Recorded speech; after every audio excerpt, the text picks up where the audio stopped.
કેમ મોદીજી ચૂપ બેઠા છે? ચૈતરભાઈ તો આદિવાસી સમાજનો એક અવાજ કહેવાય. ત્યારે આ બધા ચંદા ચોરો ચૂપ કેમ બેઠા છે? મુખ્ય સવાલ અમારો પણ એ જ છે. ચૈતરભાઈને ભાજપમાં લઈ જવા માટે આ લોકો બહુ મજબૂર કરેલા છે, પણ ચૈતરભાઈ આદિવાસી સમાજનો એક અવાજ છે. ક્યાં ગયા એ આરએસએસ વાળા, ક્યાં ગયા એ વિશ્વ હિન્દુ પરિષદ? અને રામ મંદિરમાં આટલી બધી ચોરી થઈ તો ત્યાં સુધી ક્યાં ગયા હતા?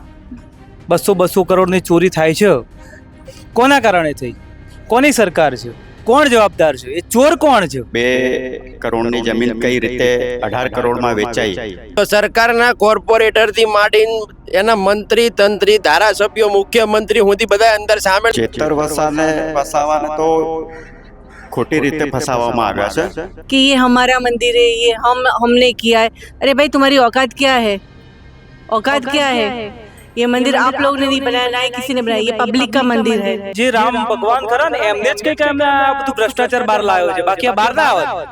શું માનો છો? ભાજપના નેતાઓ આ ભ્રષ્ટાચાર બહાર લાવે ને? બેન, મનસુખ વસાવાનો કોઈ એટલો બધો રાજકીય ભાર છે નહીં. એ ક્યારે શું બોલે એમને પોતાને ખબર નહીં હોતી. પબ્લિક ના દેશનો તો લૂંટવામાં કઈ બાકી નથી રાખ્યું, પણ આ મંદિરનો તો છોડો, નકર ભગવાન તમને પહોંચશે.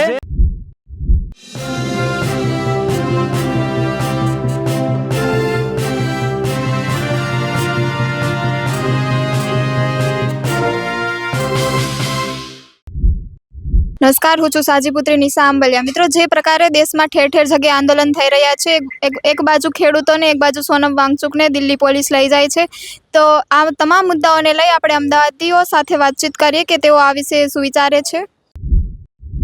રામ મંદિરમાં જે રીતે ચોરી થઈ છે ને વડાપ્રધાન કંઈ નિવેદન નથી આપતા, એને લઈને આપ શું કહેશો? જય શ્રી રામ, જય બજરંગબલી. આજે રામ મંદિરની અંદર ચોરી થઈ અને વડાપ્રધાન કંઈ નિવેદન નથી આપતા, એનું કંઈક કારણ હોઈ શકે છે.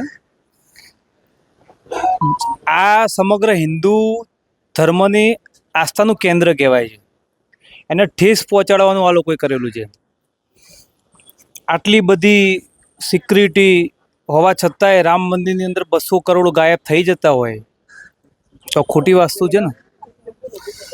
વીવીઆઈપી અમુક મંદિરોમાં વીવીઆઈપી દર્શન કરવા માટે રાખી રહ્યા હોય છે, વીવીઆઈપી રીતે દર્શન કરવા જતા હોય છે, અમુક બિચારા ટોળામાં જતા હોય છે, બરાબર. એટલે ક્યાંક ને ક્યાંક આ સરકારે હિન્દુ ધર્મની આસ્થાને ઠેસ પહોંચાડવાનું આ કંઈક ષડયંત્ર રચ્યું હોય ને એવું લાગે છે. ચૈતર વસાવાને જે રીતે જેલ થઈ છે એને લઈને આપ શું કહેશો? ચૈતરભાઈ તો આદિવાસી સમાજનો એક અવાજ કહેવાય.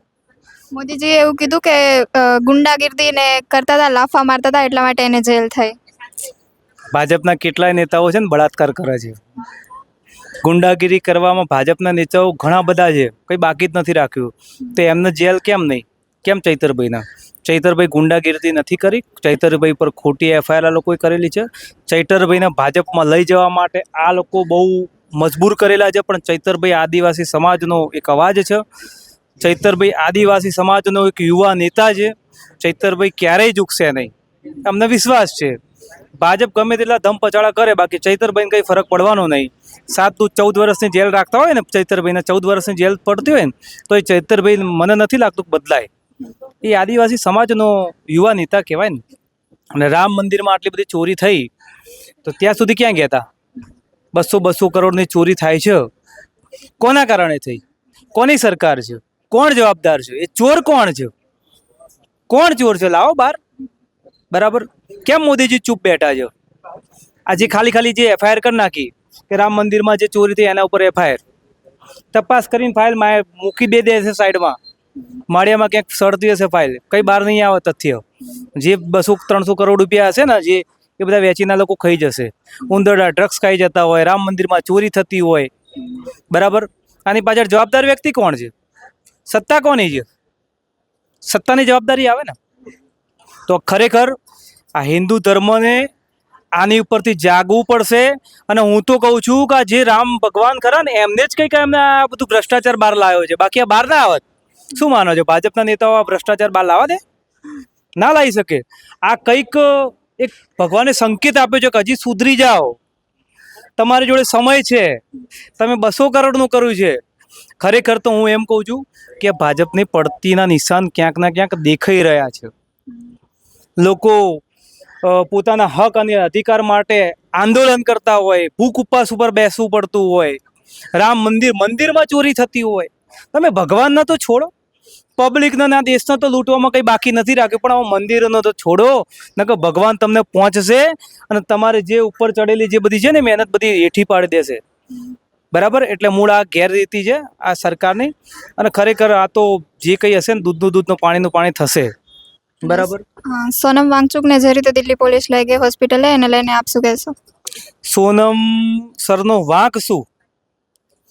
એ આ જે બધા વિદ્યાર્થી જે ને હતા એમના માટે જે લડાઈ લડી રહ્યા હતા, 21 દિવસ સુધી ભૂખ ઉપર બેઠા, એમનો વાંક શું? તમે સીધા એમને ઉપાડી લીધા. મેં તો જોયો હતો એક વિડીયોમાં કે આજુબાજુ ચાદરો બિછાવે. શું લેવા ચાદર બિછાવવી જોઈએ તમારે? તમે આમ સાચા છો તો શું લેવા ચાદર બિછાવીને ડાયરેક્ટ અમને એમ્બ્યુલન્સમાં નાખીને દાખલ કરો છો? એમની માંગ પૂરી કરો. ઘણા બધા વિદ્યાર્થીઓ જીવ ગુમાવ્યો છે. સોનમ સર એમને નથી બેઠા ત્યાં આગળ, એમને શોખ નથી થયો કે હું બેસી જાઉં ત્યાં આગળ. સોનમ સર છે ને એ આવનારા સમયમાં આ જે વિદ્યાર્થી આવનારી ભાવિ પેઢીનો એક અવાજ બનશે મજબૂત, અને આનાથી વધારે મજબૂતાઈથી લડશે. સોનમ સરે લોકોનો અવાજ ઉઠાવ્યો છે. આજે ઘણા બધા વિદ્યાર્થીઓ એક્સપાયર થઈ ગયા. એક તો આપણો અહીંયાનો ગુજરાતનો કોઈ છોકરો હતો બિચારો નાનો, પેપરમાં આટલા બધા ભણવા પાછળ ખર્ચો કરતો હોય. આજે બહુ ફીસ તમે જ્યારે ભણવા જાઓ ને ત્યારે ખબર પડે, પણ આટલા બધા ખર્ચા કરતા હોય ને ત્યારે પરીક્ષા આપવા જાય ને પેપર લિંક થાય, અને જ્યારે રડતા મોઢે ઘરે આવે ત્યારે શું થાય? આત્મહત્યા ના કરે તો શું કરે? ખરેખર જેટલા લોકોએ આત્મહત્યા કરી છે ને એટલા લોકો કુદરત નહીં છોડે. સોનમ વાંગચુક જે સરને જે આજે તમે ઉઠાવીને છે સીધા તમે હોસ્પિટલમાં લઈ ગયા છો, ભગવાન અમે પ્રાર્થના કરીએ છીએ કે હનુમાન દાદાને કે શિવશંકરને કે સોનમ સરને મજબૂત તાકાત આપે અને આવનારા સમયમાં આનાથી મજબૂત રીતે લડે. અમે એમની સાથે છીએ. સત્ય હંમેશા પરેશાન છે, પરાજિત નથી. બરાબર? અને જ્યારે દિલ્હી જવાનું થશે ને ત્યારે અમે દિલ્હી બી જઈશું. ગુજરાત એમની જોડે છે, ગુજરાતના યુવા નેતાઓ બધા એમની જોડે છે, ગુજરાતના જે છોકરાઓ છે બધા ભણેલા ગણેલા એ બધા એમની જોડે છે. આખું ગુજરાત સોનમ સર જોડે છે, અને આવનારા સમયમાં ઇન્ડિયા બી એમની જોડે હશે. 20 તારીખે એ લોકો સાંસદ જઈ રહ્યા છે, તમે જાશો એના સપોર્ટમાં? જો 20 તારીખે એ લોકો સાંસદમાં જઈ રહ્યા છે, અમે અમારી રીતે પ્લાન કરીએ છીએ. જો અમે પ્લાનિંગ ગોઠવશું, જો જવાનું થશે ને તો અમે જઈશું 100%. સાચો માણસ છે, સાચા માણસની પડખે ઊભું રહેવું ને એ આપણે ખરેખર એવું કોઈ અધિકાર છે આપણો. જે રીતે રામ મંદિરમાં ચોરી થઈ છે અને વડાપ્રધાન કંઈ નિવેદન નથી આપી રહ્યા આના વિશે, તો આપ શું કહેશો એને લઈને? બેન, રામ મંદિર મુદ્દે એક સ્પષ્ટ વાત છે કે પાયાની ઈંટથી માંડીને આમાં ભાજપ સરકાર અંદર સામેલ હતી. ટોચની ધજા સુધી ભાજપ સરકાર આની અંદર સામેલ હતી. મૂર્તિ પ્રતિષ્ઠા પણ ભાજપ સરકારે કરી છે. તો અત્યારે આ બધા ચંદાચોરો ચૂપ કેમ બેઠા છે? મુખ્ય સવાલ અમારો પણ એ જ છે. ત્યારે આમાં ટાર્ગેટ કરીએ તો આપણે ચોખ્ખું જ કહી શકીએ છીએ આમાં ક્યાંક ને ક્યાંક સરકારના માણસો 100% સામેલ છે. એના કારણે જ આમાં યોગ્ય તપાસ નથી થઈ રહી. બાકી સામાન્ય માણસો ઉપર તપાસ કર્યા વગર પણ ગુનો દાખલ કરી, FIR કરી અને જેલ કરવામાં આવે છે. તો આની અંદર તપાસ જ કેમ નથી થઈ રહી યોગ્ય? અને જે રીતે ખેડૂતો પણ કેટલાય દિવસથી ઉપવાસ છાવણીને હવે તો એને સત્યાગ્રહ છાવણી ચાલુ કરી છે, તો હજી સુધી સરકાર કેમ કંઈ નિવારણ નથી લાવતી એ મુદ્દાને લઈને? બેન, સરકારને ભ્રષ્ટાચાર સિવાય કશામાં ઇન્ટરેસ્ટ જ નથી. સરકારને તમે હમણાં એમ કહો કે તમારે જનતા પાસેથી 1 રૂપિયો ઉઘરાવવાનો છે, 80 પૈસાનો ભ્રષ્ટાચાર છે અને પછી 20 પૈસા લોકોને વેચવાના છે, તો સરકારના કોર્પોરેટરથી માંડીને એના મંત્રી તંત્રી ધારાસભ્યો મુખ્યમંત્રી સુધી બધા અંદર સામેલ, બધા તમારા ઘેર તમારા હાલાવાલા કરવા આવશે કે હા આમાં તો 80 પૈસાનો ભ્રષ્ટાચાર છે. 1 રૂપિયાના ખર્ચાની સામે 80 પૈસા ભ્રષ્ટાચાર આવવાનો, અને તોય 20 પૈસા જ ખાલી વાપરવાના છે. એટલે સરકારને બેન ટૂંકમાં નીતિ એક જ છે કે કેવળ જનતાનું શોષણ કરો, જનતાને પીલો, જનતાના ટેક્સના રૂપિયા કેવળ હજમ કરો અને પોતાના ઘર ભરો. બાકી કોઈ સરકારનો ટાર્ગેટ જ નથી બેન. સરકારને જનતાની પડી જ નથી કોઈ જાતની. સરકાર શું કામ આમાં ઇન્વોલ્વ થાય? લોકો ભૂખે મરે તોય સરકારને જોવાની જરૂર નથી, લોકોના ઘરમાં પાણી જાય તોય સરકારને જોવાની જરૂર નથી, લોકોના ઘરમાં પીવાના પાણી ના આવે તોય સરકાર કે બોલવા તૈયાર નથી. સરકાર એક જ વસ્તુ ટાર્ગેટ કરીને બેઠી છે કે બસ પબ્લિકને પીલો. પંજાબમાં હમણાં વડાપ્રધાન શ્રીએ કીધું હતું કે પંજાબના જે સરકાર છે જનતાને ડ્રગ્સ ને દારૂના રવાડે ચડાવે છે, તો ગુજરાતમાં દારૂબંધી હોય એવું લાગે તમને? બેન, જો પંજાબ સરકાર યુવાનોને ડ્રગ્સ અને દારૂના રવાડે ચડાવતી હોત ને તો પંજાબ શિક્ષણની અંદર 26મા નંબરે હતું. 26ના નંબરથી ભગવત માન સરકારે કેજરીવાલ સાહેબના નેતૃત્વમાં 26મા નંબરથી પહેલા નંબરે લાઈન મૂકી છે પંજાબને. એ સરકારને નહીં દેખાતું? આંધળી છે આપણી સરકાર. એટલે અમે કહેવા માંગીએ છીએ કે આવા બધા ખોટા દાવા રહેવા દો. બધું જનતા જાણી ગઈ છે ને તમારી પોલ પટ્ટી બધી ખુલ્લી પડી ગઈ છે હવે. આ તો બસ તમે એક ઈવીએમ ના જાદુ ઉપર તમે જીવી રહ્યા છો. ઈવીએમ એટલે એક જાતનું સરકારનું એ વેન્ટિલેટર જ છે. જે દિવસે ઈવીએમ નો ખેલ ખતમ થઈ ગયો એ દિવસે બેન ભાજપના જબ્બા ફાટવાના. અને મનસુખ વસાવાએ આર્ટિકલ મુજબ એવું કહ્યું છે કે આમ આદમી પાર્ટી ચૈતર વસાવાને છોડાવવાને બદલે રાજકારણ રમી રહી છે. બેન મનસુખ વસાવાનો કોઈ એટલો બધો રાજકીય ભાર છે નહીં. એ ક્યારે શું બોલે એમને પોતાને ખબર નહીં હોતી કે ક્યારે સ્ટેજ ઉપરથી દારૂની મવડાની વાતો કરી દે છે. એટલે એ બેન સાંસદને લાયક જ નહીં. એટલે એની આપણે વાત કરવી જ નકામી પડે. જે રીતે રામ મંદિરમાં ચોરી થઈ છે એને લઈને આપ શું કહેશો?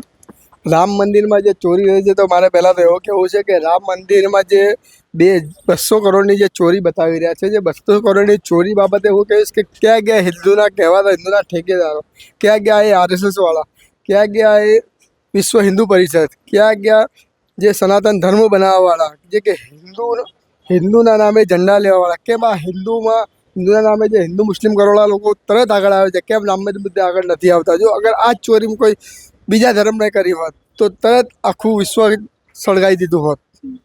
સોનમ વાંગચુકને જે રીતે દિલ્હી પોલીસ ખસેડીને હોસ્પિટલ લઈ ગઈ એને લઈને આપ શું કહેશો? સોનમ વાંગચુકને જે દિલ્હી પોલીસ ખસેડી લઈ ગઈ છે એનું એ દેખાઈ આવે છે કે આ સરકારને ખબર પડી ગઈ છે કે અમે અમારી જે નાકામી છે એ લોકો સામે આવી છે. જે શિક્ષણ મુદ્દો હોય કે સામાજિક મુદ્દો હોય, આ ખાલી ને ખાલી ધર્મના નામે આ સરકાર ચાલી રહી છે. જે આજે હું દેશની તમામ જનતાને હું કહેવા માંગુ છું, આજે નહીં જાગીએ તો ક્યારેય જાગી નહીં શકીએ. આપણે ખાલી ધર્મના ઝંડા લઈને ચાલી રહ્યા છે, પણ એક સાચા દેશભક્ત સોનમ વાંગચુક જે લડી રહ્યા છે, જે કોઈ રાજનેતા માટે નથી લડી રહ્યા, એ શિક્ષણ માટે લડી રહ્યા છે, સમાજ માટે લડી રહ્યા છે. તો હું તમામને આહ્વાન કરું છું કે તમે સોનમ વાંગચુક માટે આગળ આવો અને આ સરકારને બતાવો કે આપણે જાગૃત છીએ. અને જે સંસદ ભવનમાં ઘેરાવ કરવાનો છે તે તો બધા આગળ આવે. અને ખેડૂતો જે પ્રકારે એટલા દિવસથી આંદોલન કરી રહી છે, સત્યાગ્રહ છાવણી કરી રહી છે, એને લઈને સરકાર હજુ કેમ કોઈ એક્શન નથી લેતી? સરકાર એક્શન નથી લઈ રહી. સરકાર ઉપરથી SIT રચી અને એવું કહે છે કે ખેડૂતોને એમનું વળતર મળશે. અરે ખેડૂતોને વળતર લેવા માટે તમે SIT રચો છો, 3 જણાની પેનલ બનાવો છો, એટલે તમે બિઝનેસ કરવા માંગો છો. આ ખેડૂતોને જે પોતાની જમીન છે, પોતાનો હક છે, અને સરકારને શા માટે SIT રચવાની જરૂર પડે? ખેડૂતો પોતે કેમ ના કરી શકે? આ સરકારને ખાલી ને ખાલી લોકોને દબાવવાની કોશિશ અને ખેડૂતોના ખેતરો હજમ કરવા માટેની આ કોશિશ કરી રહી છે. જે રીતે રામ મંદિરમાં ચોરી થઈ છે એને લઈને આખી ઘટનાને આપ કઈ રીતે જુઓ છો? રામ મંદિરમાં જે ચોરી થઈ છે એ શરૂઆત રામ મંદિર બનાવવા માટેની જે જમીન ખરીદાઈ એનાથી જ શરૂઆત થઈ છે કે 2 કરોડની જમીન કઈ રીતે 18 કરોડમાં વેચાઈ અને એના પછી એનું નિર્માણ, એની વ્યવસ્થા આખી શરૂઆતથી લઈને એન્ડ સુધી વડાપ્રધાન મોદીએ નિગરાની રાખી હતી. એમાં ઉદ્ઘાટન હોય, શિલાન્યાસ હોય કે પૂજા કરવાનું કોઈ પણ ક્રેડિટ હોય તો એ પહેલાં સૌથી આગળ લીધી છે એમને. અને આજે જ્યારે આવી ઘટના પ્રકાશમાં આવી છે કે રામ મંદિર દાનમાં ચોરી થઈ છે, ત્યારે એ એકદમ ચૂપ થઈ ગયા છે. એટલે આ ક્યાંક ને ક્યાંક એવું આપણને બતાવવા માંગે છે કે એ પણ જે આ ઘટના બની છે ચોરીની, કે એમાં એ લોકો સંમિલિત હોઈ શકે. કેમ કે આટલી મોટી ઘટના કોઈ પણ એક માણસ એ કરી ના શકે. એના માટે આખા બધા લોકોએ જ મળેલું હશે એમાં. કેમ કે આ લોકોની સહિયારા પ્રયાસ વગર કોઈ પણ વસ્તુ શક્ય નથી. તો એના માટે હું જે ચંપતરાય છે કે બીજા 1-2 અનિલ મિશ્રા જે નામ આવ્યા છે, એ લોકોના એ તો લોકો છે જ, પણ જે મેન કિરદાર જે છે, જે ઉપર બેઠા છે મેન કિરદાર, એ સૌથી મોટો ભાગ ભજવે છે આ ચોરી માટે, રામની દાનની ચોરી માટે. ચૈતર વસાવાને જે રીતે જેલ થઈ છે એ ઘટનાને આપ કઈ રીતે જુઓ છો? ચૈતર વસાવાને તો ખોટી રીતે ફસાવવામાં આવ્યા છે. તમે જુઓ કે ભાજપના પણ જેટલા પણ ધારાસભ્યો છે એ ક્યાંક ને ક્યાંક એમના ઉપર ગુનાઓ છે. તમે પ્રાંતિજના જે ધારાસભ્ય છે ગજેન્દ્ર પરમાર, એ પણ એક બળાત્કારનો આરોપી છે અને ખુલ્લેઆમ અત્યાર સુધી ફરે છે. એને ન તો કોઈ ફાંસી, એને ન તો કોઈ FIR થઈ, ન તો ધરપકડ થઈ, ન તો સજા થઈ. બરાબર. હવે એ બળાત્કાર જેવું તો કામ કર્યું નહીં ચેતર વસાએ. બરાબર. એ ત્યાંના વિસ્તારમાં આદિવાસીના હક માટે, એમના અવાજ માટે એ અવાજ બુલંદ કરતો હતો. એમના આદિવાસીના જળ જમીન ચોરીનું જે પણ એમની જે આવશ્યકતા હતી, એ આવશ્યકતા એ ચેતર વસાવા ત્યાંનો એ લોકો ઉજાગર કરતા હતા. બરાબર. એટલે મોદીને સારું લાગ્યું નહીં, કેમ કે ગઢમાં, અમારા ગઢમાં કોઈ એક આદિવાસી નેતા બરાબર આ રીતે આગળ આવી રહ્યો છે. એટલે આ ચેતર વસાવાને જોવા જઈએ તો ખોટી રીતે ફસાવવામાં આવી રહ્યો છે. સોનમ વાંગચુકને જે રીતે દિલ્હી પોલીસ લઈ ગઈ એને આપ શું કહેશો? તમે જુઓ કે સોનમ વાંગચુક એ કોઈ પોતાના માટે તો માંગી નહીં રહ્યો હતો કે મારે એડમિશન જોઈએ, કે મારા છોકરાને એડમિશન. એ કોના માટે માંગી રહ્યો હતો? સોનમ મતાવા જે પેપર લીક થયું અને 20 દિવસથી જો એ ઉપવાસ પર બેઠો હતો, એ પોતાના માટે કશું કરી નહીં હતો. એ વિદ્યાર્થીના ભવિષ્ય માટે કે પેપર લીક 10-10, 2-2 વર્ષ સુધી વિદ્યાર્થીઓ મહેનત કરે છે. એની પાછળ એના મમ્મી પપ્પા મહેનત કરે છે, પૈસા લાગે છે, અને તમે એકદમથી જે પેપર લીક થઈ જાય તે સપનો તૂટે છે. અને એ સપનો તૂટે એટલે કે આખા વર્ષની જે મહેનતને જે લઈને છે તેના માટે બહુ ખોટું છે. અને એ ખોટું છે એટલા માટે સોનમ વાંગચુક તે ઉપવાસ ઉપર બેઠા હતા. બરાબર. અને અચાનક કાલે સવારે એમને દિલ્હી પોલીસના દ્વારા અચાનક ધરપકડ લઈ ગયા, ઉઠાવીને લઈ ગયા. બરાબર. એટલે તમે કોઈ ઉપવાસ ઉપર બેઠો છે અને કોઈ એક વ્યક્તિ માટે તો છે નહીં, બધા માટે, બધાના હિત માટે છે. એટલે બધાના હિત માટે હોય તો જઈને વડાપ્રધાન અથવા ભાજપનો કોઈ પણ નેતા હોય, જઈને ભાઈ શું તકલીફ છે, કઈ રીતે, એ વસ્તુ તો ક્યાંય આવી જ નથી. ઉલટાનું કે સીધું સવારમાં પોલીસ આવી એટલે એમને ત્યાંથી સફેદ ચાદરમાં ઓઢાઈ લઈ ગયા હોસ્પિટલ. બરાબર. એટલે આ આખી જે ઘટનાઓ છે એ ઘટના એકદમ નિંદનીય ઘટના છે, અશોભનીય ઘટના છે અને અનિચ્છનીય ઘટના છે. એટલે આવું થવું ના જોઈએ. जिस प्रकार से राम मंदिर में चोरी हुई है उसके बारे में आप क्या बोलेंगे? पहली बात है कि जो राम मंदिर में चोरी हुई, अब नील रखने वाला भी वही है. अब उनको पता नहीं था कि ये पहले से थोड़ा थोड़ा चल रहा है. तो उनको क्या ऐसा नहीं, हीट नहीं थी? हीट होने के बाद भी इतना जब बड़ा कांड हुआ तब ये हाईलाइट हुआ. तो इसके पहले क्या अंदर के स्टाफ को जो अंदर बंदे हैं उनका 15,000 सैलरी है, उसका इतनी बड़ी क्या है, बड़ा बड़ा निकलता है ये सब प्रॉपर्टी, ये सब क्या है? तो क्या ये पब्लिक का पैसा है, ना ही उनके घर का? तो वैसे ये चोरी करने का मतलब क्या था? और आज जो बोल रहे, आज जिसकी सरकार है उसी का डंडा चल रहा है. आज ये मंदिर नहीं, दूसरी जगह भी आप देखो, जिसकी सत्ता है उसी का ही बता रहे हैं कि ये हमारा मंदिर है, ये हमने किया है. अरे भाई तुम्हारी औकात क्या है? औकात क्या है? ये मंदिर आप लोगों ने नहीं बनाया, ना ही किसी ने बनाया. ये पब्लिक का मंदिर है. ओके, जय श्री राम. સમગ્ર મામલે આપ શું વિચારી રહ્યા છો? કોમેન્ટ બોક્સમાં કોમેન્ટ કરી જરૂરથી જણાવજો. અમદાવાદથી સહયોગી નિરાલી સાથે હું નિશા આંબલિયા.